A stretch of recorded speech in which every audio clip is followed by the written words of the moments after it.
I did not kill Alex. Listen, man, it's incredible I'm even making this denial. I'm not suggesting. I walked into his hospital room. I saw he wasn't breathing. I left immediately, got a hold of Dr. Evan Douglas, and told him to take a look at him. No, I did not talk to my uncle. I'm not responsible for his death. I say that you were responsible. I'm simply telling you what Iris believes. Yeah, that if Alex had lived one more day, I might not be in control of World Oil, right? Unbelievable as that sounds, that's exactly what she thinks. Grant, I cannot prove that I didn't talk to Alex. Now, when I went into the room and by the time I left, it was just a minute or two. I mean, unless somebody timed me.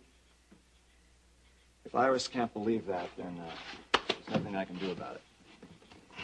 Brian, I want to resolve this situation. I don't know how. I don't have any answers that are going to satisfy Iris, and right now she's looking for answers, a lot of answers, and she's looking for a guilty party to Alex's death. She seems to have chosen me, right? Well, one of the problems is that she was firmly convinced that Alex was on the road to full recovery. That seems to have been the case. He was making steady progress. I just can't explain why he had another stroke. Well, then, maybe it's just very simple. He was ill, weak. Maybe his body just gave up. Perhaps. Maybe Dr. Douglas can explain it, but I sure can't. Well, then, I think I shall have a conversation with Dr. Douglas. Yeah. Brian, I want to settle this thing as soon as possible. Thank you, Grant. Thanks. Much fun.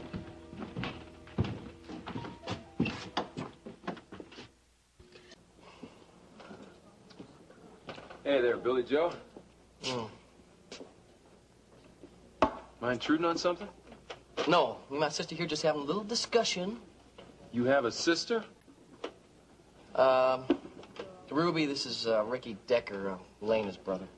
Pleased to meet you. I'm very pleased to meet you. Why don't you sit down? Thank you. When did you arrive in Houston? I flew in yesterday from Nashville. Oh, from Nashville. I've never been there, but I've heard a lot about it. It's a fun town. Yeah, it's where the music business, the country music business is centered, right? Mm-hmm. That's why I was there. I worked for a very important agent in Nashville. Oh. Are you on vacation? Sort of. Are you in the music business? Sort of. I sing in the shower. That's about it. Ricky filled in for Lena a couple times right here at the coop. I bet you have a great voice. So where's Elena? I don't know. She's supposed to be here now. She's supposed to come here early and talk over some of the songs here with Andy and the rest of the band. Well, maybe I should go give her a call, huh? Yeah, I'd appreciate that. It was real nice to meet you, Ruby.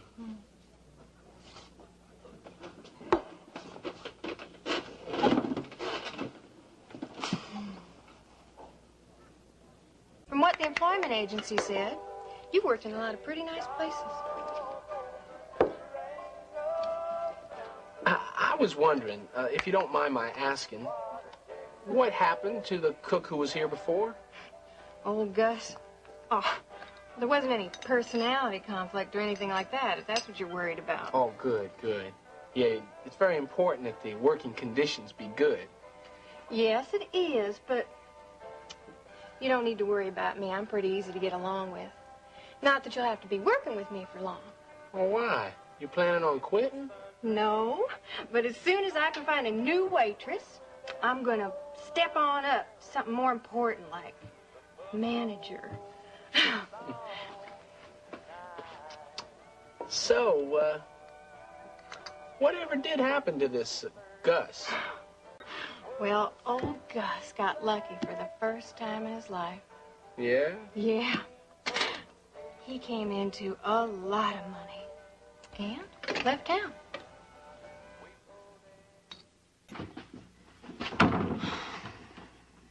You've been kind of quiet all evening. Oh, just a little tired. You're worried about your conversation with Grant. What did he tell you? Iris just won't let up in this business of blaming me for Alex's death. Ryan, that's unfair. You loved Alex just as much as she did. Well, perhaps Grant will talk some sense into her, huh? Suppose he can't. And I'm just gonna have to find a way of dealing with Iris myself. Thank you for seeing me this late, Doctor. I appreciate it. No problem. I'm covering the emergency room tonight anyway, so I hope you'll excuse me if I have to run off suddenly. Certainly. Have a seat. Thank you. Now, what can I do for you? Was an autopsy performed on my brother, Doctor? No. No reason for it. Is an autopsy routinely performed? Only when there's disagreement or suspicion on the cause of death. Now, in your brother's case, he'd already survived one cerebral infarction. Yes, but so Mrs. Wheeler was convinced that Mr. Wheeler was on the road to full recovery. Well, he did surprise us with the recovery that he made and the progress, but recurrence of cerebral infarction is always a possibility. I tried to impress that upon Mrs. Wheeler. Yeah. Well, Mrs. Wheeler has a tendency to hear what she wants to hear. Well, that's understandable. I mean, they were very close. And, of course, she wanted him to recover. Doctor, did my brother die a natural death? Well, there's no indication that there was foul play, if that's what you're suggesting, Mr. Wheeler. Where is he now? Well, I don't know exactly. He bought the shiny new car and said he was going off to his uncle's funeral with his friend Butch. Well, you know, when people come into money, they usually just leave town and move to the Riviera someplace. I don't know what old Gus would do on the Riviera. He can't even speak good English. French would be out of the question. And besides, he got a new apartment right before he left town. Oh, well, then maybe he's just going to set up in style right here in Houston. Well, he said he was only going to be gone for a few days to a week. My guess is he can't wait to get back here to the diner to throw some of that money around.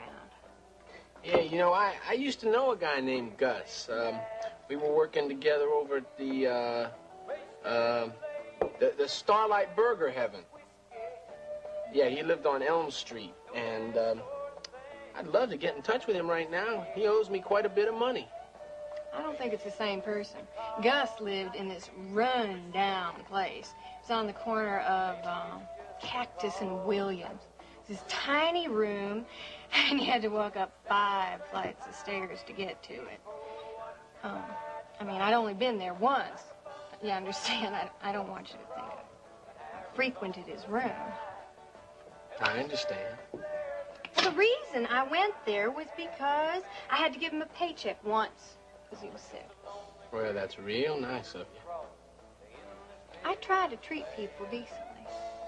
Trouble is, they don't always treat you the same way back. Ain't that the truth? Gus, he's the last person in the world you'd expect to be walking around with $1 million. Well, I'll tell you. It's too bad that that's not the Gus I know. Sorry, I guess you're gonna have to wait a little longer for your money. Yeah. Well, look, I better be going. Thanks for your help. Pleasure's mine. Now, the boss has been cooking ever since Gus left, and he's getting pretty tired of it. So if you want to put your foot down in the right direction, my suggestion is about an hour before we open, around 9. I'll be here. One more thing. What's that? What happened to your arm? Oh.